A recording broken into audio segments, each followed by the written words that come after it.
Let's see if this works. Alright, we are going live. Hopefully this is working right now. I'm not seeing... Oh, there's the spot for the questions. That's perfect. Alright, so let me just start it off this way. First off, I offered an apology to my platform group today. I kind of lost track. I became like other gurus, which I don't want to be a guru. I want to be real. I want to be transparent. I'm here for two reasons. I'm here to simplify, and I'm here to level the playing field. So that's exactly why I'm here. I just feel terrible. If I give out an alert and the stock doesn't react positively, I feel horrible. So rather than being like other gurus and giving you guys an alert every day or every, twice a day, it's going to be once, twice, 3 times a week. But my alerts are going to be trades that I'm doing. I'm going to be transparent as heck with you guys, which is what I like. When I step in shit and I'm wrong about something, I step out of shit, I'll let you guys know, let's get out here. So there are a couple things I want to talk about real quick. The George Floyd trial verdict is coming out, I think around 4:30 p.m., so I'm going to try and be finished by then. We'll hit questions around 4:20 p.m. so that everybody's tuned in, or you know when to, if you're watching the replay, when to go back to. A couple of quick bit news. Newegg. You buy computers from them, other software. They started accepting Dogecoin today. PayPal also announced that they are going to allow crypto trading on their platform, meaning you can buy and sell different cryptos. So crypto is coming to the mainstream market. Everybody knows it. It's going to be there. So I know you all have your favorite crypto plays. I'm not here to suggest one. I'm a Bitcoin fan personally. I like best in class. So I'm looking for Bitcoin to go to 120 to 158,000 by the end of the year. Let me just go. So I just want to go back and focus on this. It's losing my touch. Again, I don't want to be like other gurus and lose my touch and just point out different trades that I'm not 100% behind. If I'm 75% or something to that extent, I don't want to tell you something like, whatever looks good, have you goes into it. I exit out, you don't exit out, you get stuck holding bags. That is not what I'm about. I'm not about leaving anybody holding bags or anything like that. My trades, okay, are 90% profitable, meaning my stock trades, yes, I have long-term goals, 11, 12 months out. I reevaluate every quarter. My option plays are more swing trades. I like to find distressed stocks. I like to find a change in the market attitude. Unfortunately, lately, if I find a distressed stock and the market tanks like it did on on Monday, and it did a good part of today, it makes everything a lot worse off, which is why this morning, which I was going to go over my summary, I decided to pull the plug around 10:15, 10:20 a.m. on my option plays, just because they are bullish plays. The market was going down. I saw that there was absolutely no demand in the market today, so I really wanted to just warn you guys, it's okay to take a loss. It's okay to get out of the market. Most important, I would rather, and I mentioned this last week in a broadcast, I'd rather you guys have money on the side rather than playing a certain stock or thinking you called the bottom or something to that extent. It's more important to have money on the side than rather to jump into a stock right away, be down 8 or 10%, then you have to average down rather than grabbing your first position. So it's okay to wait on the sideline.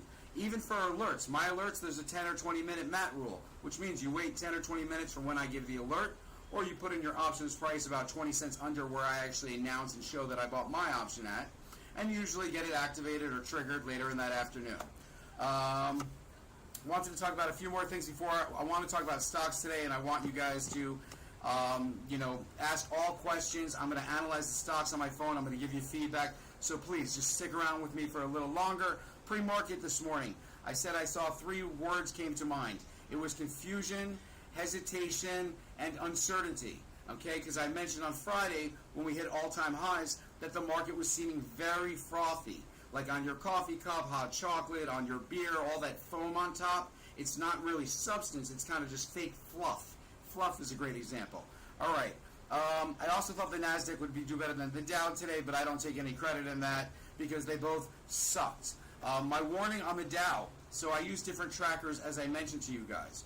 So my warning yesterday, I used Carnival, and I think I almost sold at like $27, and then it just kept going down. I said, you know what, it's a long-term hold. I'm okay with holding, but I used that with my tracker today for the Dow, so when I saw it deteriorating, I knew the Dow was about to throw up on itself. So it's best to get out. It's best to accept losses. It's much better to accept a loss than to ride an options position down another 30%. So say your options position is off 30%. It's better to get out at 30% down rather than be 60 or even 70% down later in the day. Even if it pops the next morning and you get your 30 or 40% back, you're still down 30%. And if it does pop the next morning, you have a chance to rebuy on the dip, and you could actually make that 30 or 40% and be at a break-even price. For you guys that don't understand exactly what I'm saying, I'm going to slow down the options talk really quickly. Somebody asked me about my personal portfolio this morning. I have 1% of my portfolio in options. I have 34% in my long-term stock plays, and I currently have 65% in cash on the sidelines. The reason I wasn't the reason I wasn't bearish on this market, and I didn't do anything more than just warn you guys, and we didn't take put or negative positions, is because we were in a 4-week uptrend, so I assumed that was going to continue. I know it was froth, but I was waiting for the froth to clear and see if it pushed higher or if it retracted. Obviously, we know from today's market, the Dow actually is retracting a little. Kind of makes sense. There are COVID cases spreading in like 4 different states.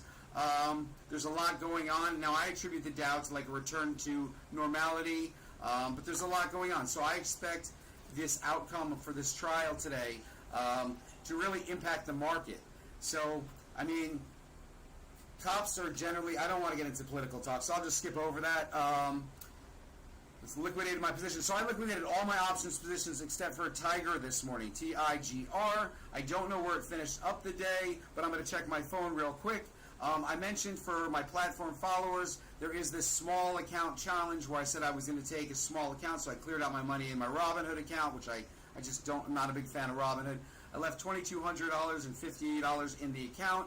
As of this morning, when I liquidated my positions, I kept 4 Tiger positions, and I had about $688 left in cash, meaning the portfolio was down about $700, which is about 25% or a little more, actually. I then bought 2 more Tiger contracts. It was triggered at the 40% rule. So again, my options rule. If you enter into an options position and you pay $2.80, for example, like I did with Tiger, my buy was set at $2. So I had my ask in most of the day. I was pretty surprised that it got triggered, but I think it probably even went lower than that at some point, as Tiger went to $16 and maybe even 50 cents, maybe lower than that. I don't know.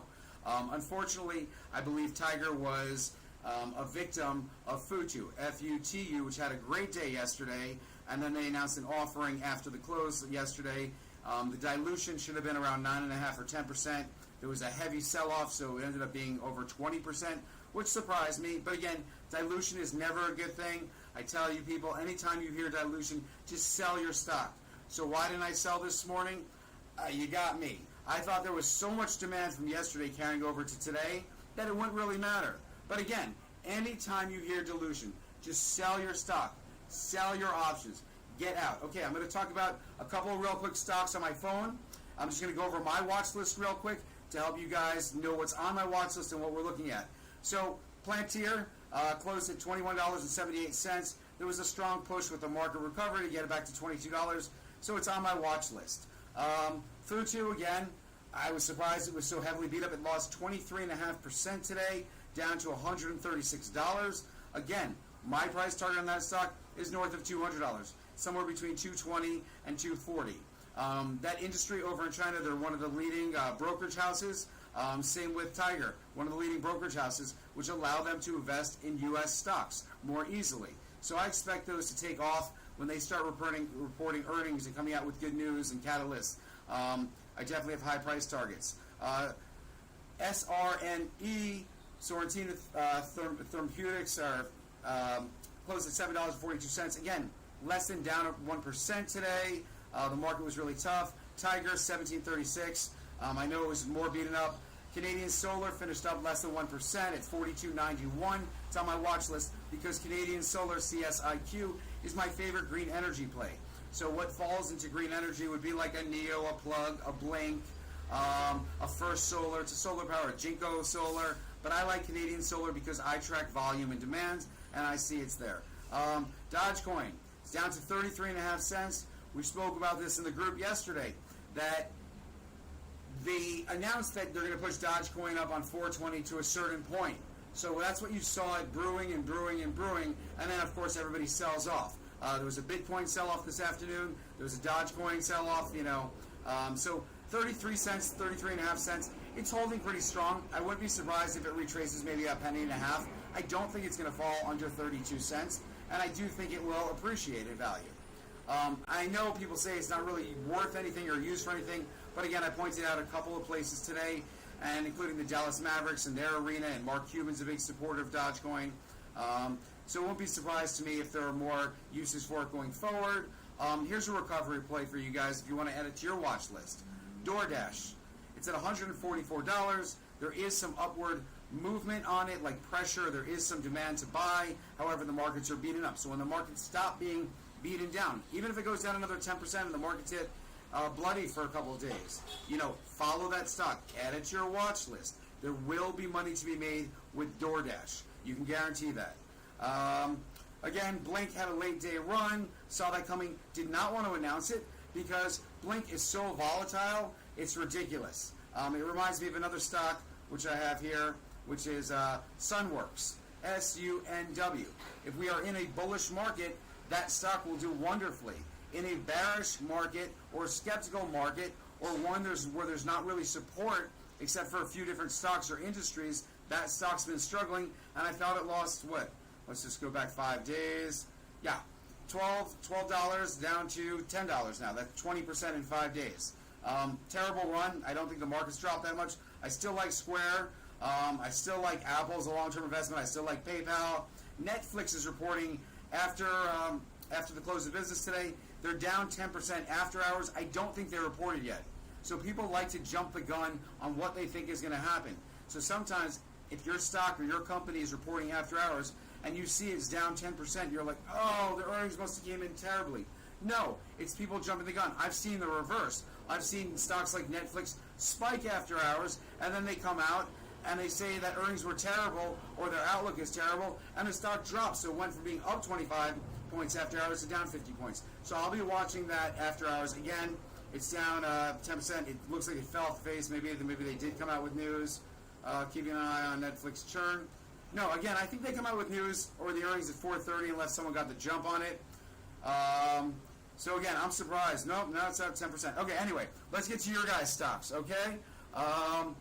Let me go back here and see what stocks you guys are mentioning because I want to answer as many questions as possible, and I want to not make this a run-on live broadcast. I kind of want to make it good for everybody. And then I will talk about options really soon and try and help people. Let's see. Market tough right now. Yes, Dogecoin. Again, I spoke about that. Can I talk about Jumia? Yes. So Jumia, real quick. I mentioned the other day when it was at I think 30 even, or it could go down to 25 if the market capitulates. Same with, let's talk about other stocks. Blink. Blink could go from 34 to maybe 28 or $29. Palantir could probably go to $19. If the markets just throw up on themselves over the next couple of days, like we see 5 out of 7 bloody trading days or something where the market's down 150 to 200 points, that's where these stocks are going to be. And that's where I would call the bottom. So I'm not bullish on the market. I'm watching the market. So people ask, how come we haven't done any put trades yet? I've spoke about a few, but I've not entered into them because the market was strong for 4 weeks. So what are we doing going forward? I'm going to focus on teaching you guys. I'm going to focus on showing you guys examples. I'm going to show you guys certain stocks. So we will be using puts, and we will be taking a bearish position. I'm not limiting it to only good call options and things of that nature. Let me just see what other things we have. And I know I'm going all over the place. I apologize. Just a second live stream. Tiger, you're up. Okay, why do I think Tiger went down 20%? Okay, Tiger went down today because of Futu. Futu went down because of their offering. People probably didn't understand that, so Tiger got dragged down with it. Coinbase went down today. The market was down. The NASDAQ was down. Plus, Tiger it seems to rotate every other day. So you'll have one day where it'll go up 12%, the next day it'll go down 8%, the next day it'll go up 10%. So it's like a seesaw. So really understanding that. Now I've mentioned that same principle 3 times with Tiger. So every day it goes up substantially, it goes down the next day substantially. It's crazy. It's happened 3 times now. I noticed it the first time I mentioned it. The second time I said we saw this last time, and now this is the 3rd time. So I should have sold yesterday. You should have sold yesterday. We should have bought back today. We would have made a killing on that. Let's keep going to see what I got here. OCGN. Okay, again, it's just being beat up like some of these other biotech companies. I don't know the true valuation. When I charted this stock, I think I had a price target of $14. I would since lower it. I'd be happy with about $10.50. I think like Romeo, there'll be good news one day. It'll pop 60%. And that's the day that I take it as a gift and I get the heck out because I was wrong. So when you admit you're wrong about a trade, like I think SOS was popping today, and I'll tell you why. They bought some new mining equipment. So what? I spoke about how much Bitcoin was out there. There's only 2.5 million Bitcoins still left to farm. So these companies will be profitable. But everybody's buying new equipment, increasing their power, increasing their clicks per second or whatever it's called that generates these math equations that generate Bitcoin. Xylo. So please give me symbols if you like. Let's look up WINT. That's what I'm going to do right now is look up WINT because somebody gave me a symbol. So let's look at that one. Okay, Windtree. Looks like it's terrible. It's a biotech stock. There's no demand. There's absolutely no volume, but there never is. The thing it has going for it is a shares outstanding and a small market cap. So Windtree. I'm going to guess one of the gurus put you in that stock. They love low float. They love small market cap, meaning the stock is worth under, or the company is worth under $100 million. So usually they're cheap stocks, $2, $3, $1, something to that extent. Again, chart looked terrible. I wouldn't be that happy with that. The Roku options at 380, we still have more time. Again, it's going to travel with the NASDAQ. The good thing for us is the NASDAQ is moving stronger than the Dow. Even if they're both moving negatively today, I actually think the NASDAQ's going to move positively, unless we have that capitulation. If we have 5 or 7 trading days that are red, it's going to be bloody for everything, and you'll be happy your money's on your side. So Roku, I might have normally jumped in with 10 options. I jumped in with one option. It was $2,745 on a swing trade. It went all the way down to, I think, I want to say like 16 yesterday, maybe 15. I bought a second option at $17, making my average cost $22. I saw it was up to $19 this morning before it got ugly. So being that Roku is probably down $6, I'm just going to assume my option's probably down around like $14, which puts me off about, from my average, a third, 33%. So I have 2 options, and I'm down a third. So yes, I'm holding on to that. Again, if the NASDAQ does well later this week, we have Tuesday, Wednesday, Thursday, Friday. If we split the days, 2 up, 2 down, we'll be okay because that will be a leading stock. However, if the market capitulates, you're going to see Roku, Apple, Microsoft will struggle. I said Apple already. Netflix will struggle, so we'll see what happens after hours. Xylo, Z. Okay, yes, you've mentioned it twice, and George, you're a smart person because you follow my rules. George always waits for me to give an alert and then waits 20 minutes and nabs the price like 20% better than I do. And when I'm even, he's always up. Xylo, wow. There's been heavy selling 6 out of the last 7 days. And all I'm doing is looking at the volume and whether it's inflow versus outflow right now. So it was extremely strong when the market supposedly bottoms around the end of March. And there was some buying. They pushed it all the way to 146. Let me just go back. I would stay out of that. It looks like it would follow the Dow right now. And it looks like it could still go lower to about 122. So it could probably lose another $7, which would be another 5%, which means to me, the Dow, because I could use this as a tracker, Xylo represents new homes, old home sales, how the market's recovering. I could say the Dow could lose another 5% before it bottoms. So yeah, James, you asked the question, what do I think about the market? So yeah, I think the Dow could drop 5%. Looking at Tech stocks. So if I were to look at tech stocks, it's really hard to decide. I look at industry leaders. So I'll look at NVIDIA at $606. Or Baidu has a lot of play at $207. So those will be my trackers tomorrow. Zoom, which went from negative to positive today, was pretty strong player today. Actually, let me just see what and it was up. Looked pretty good before the market closed. 327. It was up in the morning. It tanked. It was off 3 points. So Zoom will be another key tracker for me. I'm sorry to get off track. Sometimes I just lose myself. PFE, Pfizer. Let's do it. So first of all, when it comes to Pfizer, I think the stock traded as low as, this is just from memory, $30 and maybe as high as like $39 or maybe $40. Okay, I see it's around $40 now. Let's see. Okay. So it's towards its high. Ever since the beginning of March, which is impressive, because we did have some bad days in March. This stock, this chart, the 3-month chart looks off the chain. The 1-month chart looks extremely strong, with strong buying. Wow, like 8 out of the last 9 days. So if you're watching the stock and you're watching around March 20th, if you look at the 1-month chart, so I'm going to help you guys see what I see. So anybody that wants to open Pfizer, look at the Pfizer 1-month chart, PFE.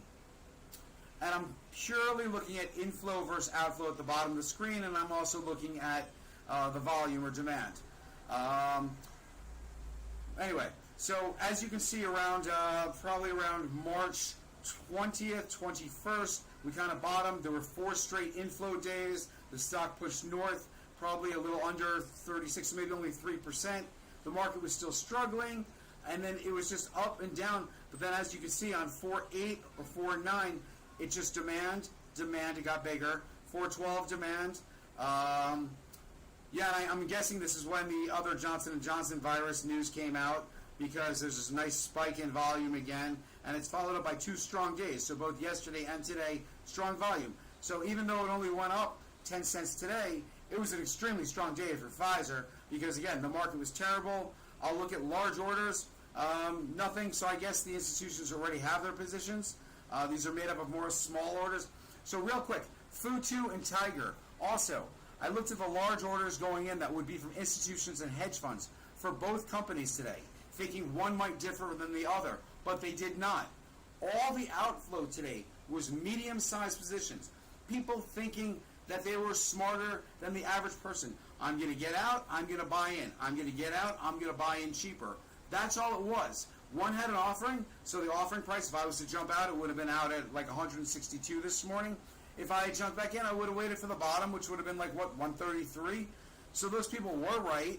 It was the medium-sized positions, the small-sized positions. Same with Tiger. Again, there wasn't heavy volume. There wasn't heavy demand in the market today, which just killed everything. People were waiting on the sidelines. 9:30, 10 o'clock, 10:10. I wasn't seeing it, so I was getting nervous. I was still seeing the market was looking pretty strong to open from where the futures were. But what happened? We went right back down to where the futures were, and when the sell-off started, we knew that everybody else was going to start selling off, so there weren't going to be 2 spikes down. I think I warned in the interim of the second spike going down, around 10:20 a.m., 10:22, and I said, I'm selling. I know I made everybody very nervous, and that was not my intention at all. Let me just turn back to one thing. Again, when I posted, and I apologize today for feeling terrible, every day, and if you got this far in my video, thank you. I feel such intense pressure to give you guys something to make money on. I don't want to teach you. I want to help you become profitable, and I want someone to be like, oh, boom, I nailed that at 80%. Boom, I nailed this at 40%. The markets aren't that easy right now, which, again, is why I'm going to focus on my teaching, focus on my lesson. If somebody reaches out about a stock, I'll review it during the day, and I'll say if you're going to enter, you can enter at this price point, because I always speak about entry point being most important. So people that were upset with Tiger, there were other people who followed today and got in. One gentleman got in, I think it's $16.80, and he bought stock, and then he mentioned he bought some options as well. So again, if you miss it the first time, there's always another time to re-enter. You never have to chase. You never have to pay the ask. You never stuff that you might have learned when trading. There is no FOMO in trading. There is no emotion. Take emotion, throw it away. All right, VIAC. Sorry for getting off topic. I do that at times, but we're still doing much better than yesterday. I know I rambled on and on. VIAC. Let's see what I see. Oh, that's Viacom? Hey.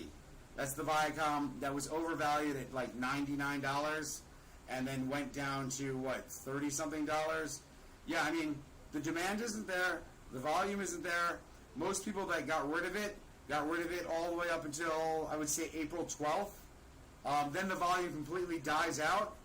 I think I'm on a lag right now, so hopefully you guys can still hear me. So anyway, I would not be investing in Viacom unless they had some type of catalyst. I'm really hoping this didn't die, so it's still going on. All right, let's look at pins. And then I will get to Tesla because I saw that, and I think Tesla is a leader still. Although I don't think the company, or I don't really like the company, I stick with it. All right, Pinterest. Wow. Oof. Jeez. Okay, that must have been starting on last week. I mean, there were small sell-offs. I guess it peaked at 85. Then people were trying to figure out if it was a little dip to buy. No, it's not a dip. People have been unloading this stock. That's not a good sign. I know Pinterest is a good component of the NASDAQ and floats around, you know, the Facebooks, which has been getting killed, back to 301. Might have even went under 300 today. I think my purchase price is 301, and maybe it's 300 and 303, something like that. But yeah, I'm actually down like maybe 1% on Facebook, if that, but I'm surprised because I thought that was a great stock. I still think Facebook is great stock if you're looking for a long-term investment. I think it's a safe play. I'm in Facebook. I'm not telling you to buy it. I'm telling you it's a very safe play in my opinion. But Pinterest, I would stay out of. The volume has been spiking the past 3 days, and it looks terrible. And it seems to take major cliff dives every morning. So yes, so you could be in Pinterest the morning that you see it does not take a cliff dive. If we open up the stock market tomorrow morning and it does not take a cliff dive, then maybe you could look to taking a position or something like that. Netflix is down 10%. We already announced that. Earnings don't come out for another few minutes. I already explained that. Sometimes when earnings come out, they'll spike a stock, it'll have terrible earnings, and it'll fall off the face of the earth. And then I see the opposite. So do not be surprised if Netflix explodes after hours and we see $575 or $580 or even $590 later today. I'm not going to listen to the conference call because I don't have a position in Netflix. I will react after I read the report tomorrow morning and I see how the market reacts. Again, remember, there was a pullback for at least now 2 days in the NASDAQ. I do not expect that to continue. It certainly can if we have no bottom and there's no catalyst to. But I know people on the sidelines. I speak to my friends on Wall Street. I know there's demand for some of these stocks. I know that they're still buying the Amazons, the Googles. I'm just hoping the trickle-down theory and it makes it to the mid-cap, small-cap sizes. L-A-Z-R, Lazar, right? I don't really know the stock, but I know a lot of traders like to be in that L-A-Z-R, not R-Z.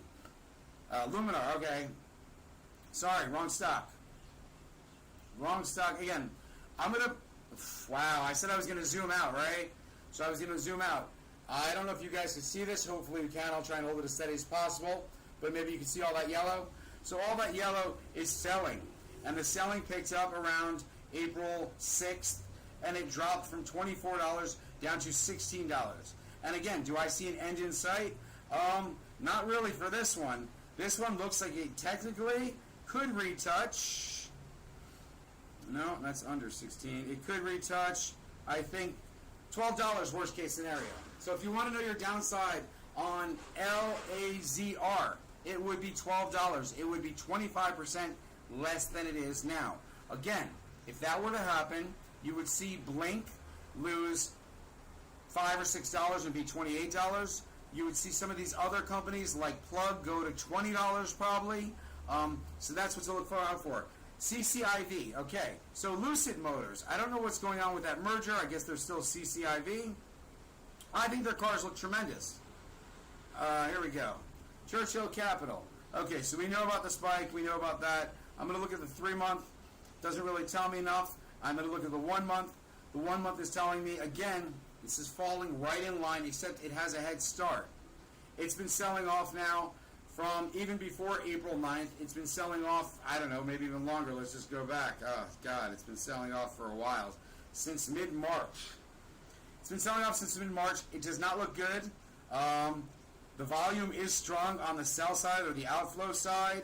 I know we're at $18.45. If you want to know the downside, well, I think we're almost there. If you really want to know my opinion on Lucid or CCIV, I guess the downside would be probably $17, so maybe another 10%.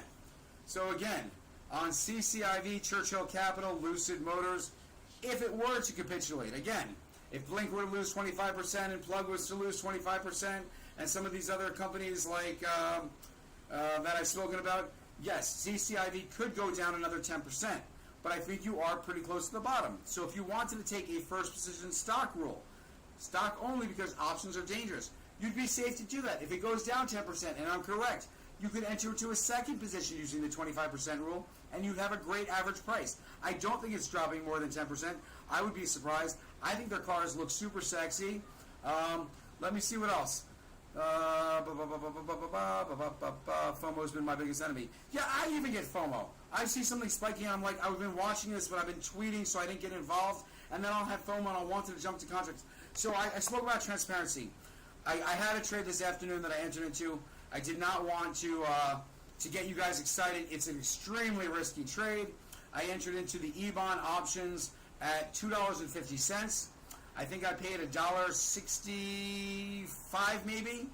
At one point I saw it was up 7 cents or 8 cents. Again, it's not a killing. I was hoping that it pops. I'm expecting Bitcoin. So let's go to Bitcoin. So I haven't spoke about that really. I expect it to run. I mentioned before the double bottom. If it takes longer because this market is so turbulent right now, I get it. But I expect Bitcoin to run.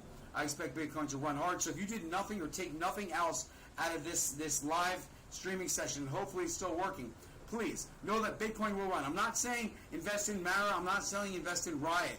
Although I'm looking at those. I mentioned that this morning. I'm looking at those later in the week. I gladly saw the 10% off today.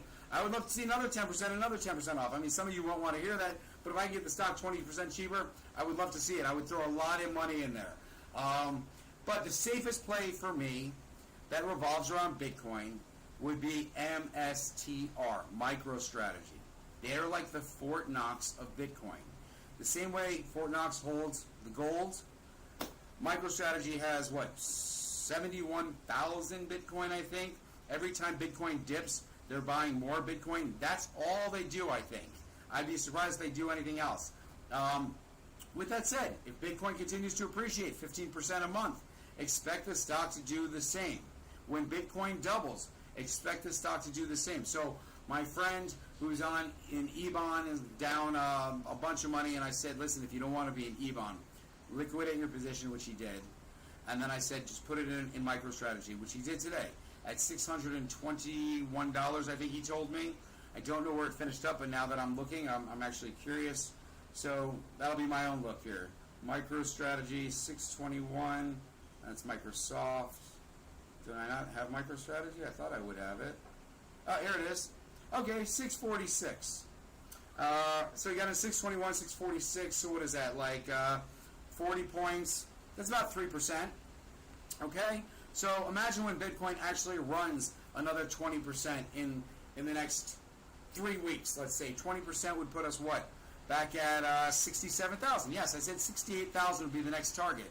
So let's say 3 weeks, 20%, 68,000. 3 weeks from today would be what? May 10th? Let's go May 10th, and let's go 68,000 for Bitcoin. Dodge is below 30 cents. I guess people were disappointed that Dogecoin did not explode today. Where is Dogecoin? Where is that? Jeez, I'm sorry. No, it's at 33 cents. If it fell below, I guess maybe it fell below real quick. All right, 32.4. Again, I would sell. If it goes to 28, I'll have a stop loss, and I will break even on it. If it holds over 28 cents, I'm good to let it ride. And again, I think the market's seen its worst. I think Bitcoin's seen its worst. I think the market, the Dow, can still drop another 5%. I think tech will be a little stronger. So I'd be surprised if tech went down another 5% all in all. So maybe there's a drop tomorrow, and if there is a drop substantial tomorrow, I will be buying. So plan ahead. If you see tech have a day like today where it falls 200 points or 220 points or something like that, at 10:30 or 10:40 in the morning, I'm going to be buying. I won't be tweeting about it because I'm going to be getting the best price, and then I'll show you guys after that I got the best price. I just don't want to screw myself again. I also don't want to screw myself by putting in an order if the market tanks 220 and I see that demand isn't there and I put in an early morning order, and then it tanks another 100 points and now we're 320 and I'm like, oh, great, I just lost 50%. All right, I'm going to answer a couple more. TRIT is at $7.25. Yeah, I mean, again, there's no volume there. You'll see volume used to be 6 million on a daily day. Then it was 3 million. Then it was lucky if it hit 1.1 million.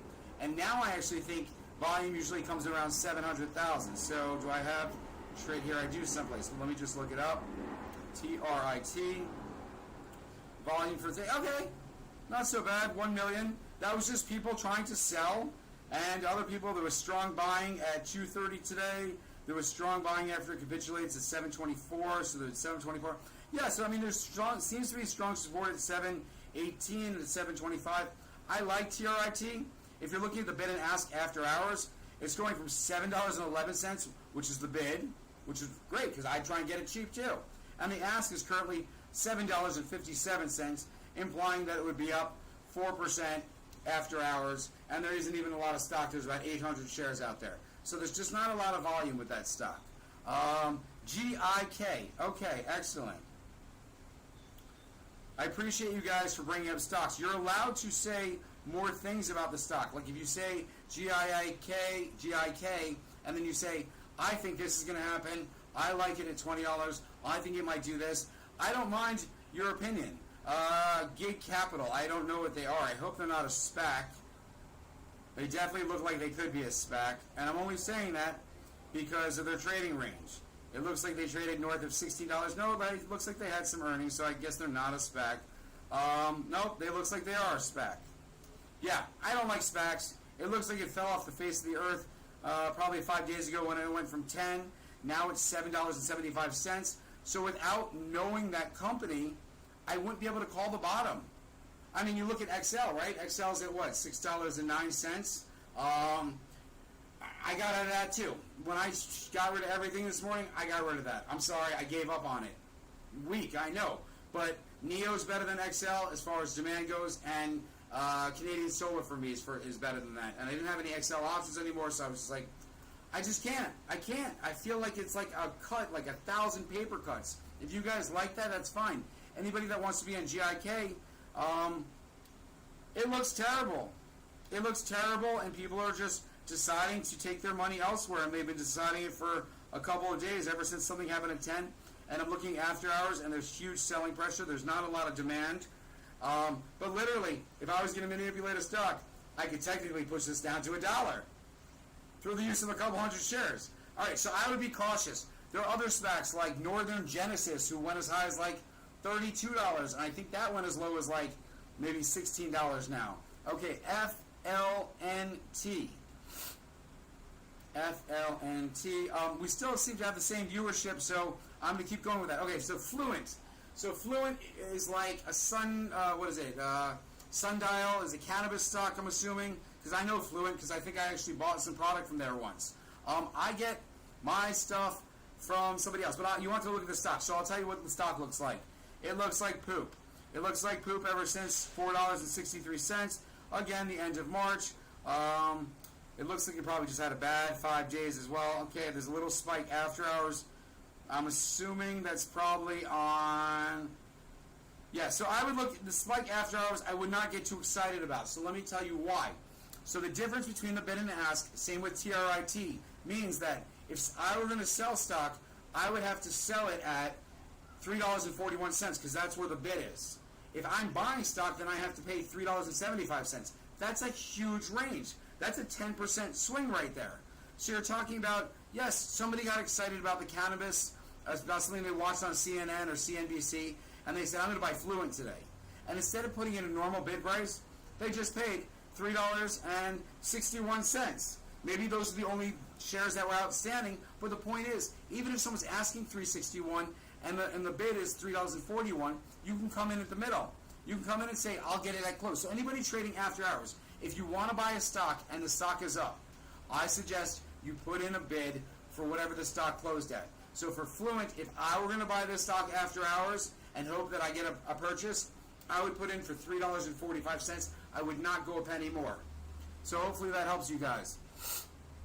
GIK, EBON. I mentioned EBON. Yes, institutions. Yes, institutions are buying into TRIT. So I don't think TRIT's going any lower because institutions are buying in there. Party sold off and thinking something. Yeah, I thought about selling off my Party as well. However, I'm okay with riding Party down another 5% if that happens. I'm okay with riding Party down from $5 to or $5.50 to $5.05 or whatever it could potentially go down to. I don't know where it is right now. Because I'm sure that before Party crosses over $4, which I don't think it's going to do, I'm pretty sure it's going to go up to $10. So I'll take a little curve in there. I know the market is tough right now. Let's see what else we got. Any other stocks? I don't see any other. Listen, I'm going to say goodbye to everybody. I'm going to check out the George Floyd thing, see how the trial turned out. I hope this wasn't a bad representation here. Hopefully, it wasn't too slow and there's no echo. We worked on that. Tomorrow I'm going to find a better place to have it, and we'll be more in touch. And I'll actually show you guys a little better charts, and I'll have a little whiteboard with me to show you